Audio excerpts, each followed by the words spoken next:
Ano yung LCD? Kabibili mo lang? Oo, kabibili lang. Kailan? Martes. Sino nagkabit nito? Ayaw. Basta lang umorder kayo ng LCD without knowing na buo yung board.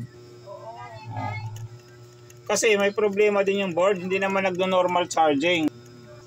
Na paano ba to bumagsak? Binato. Ayun, sira na ang board nito kasi binato eh.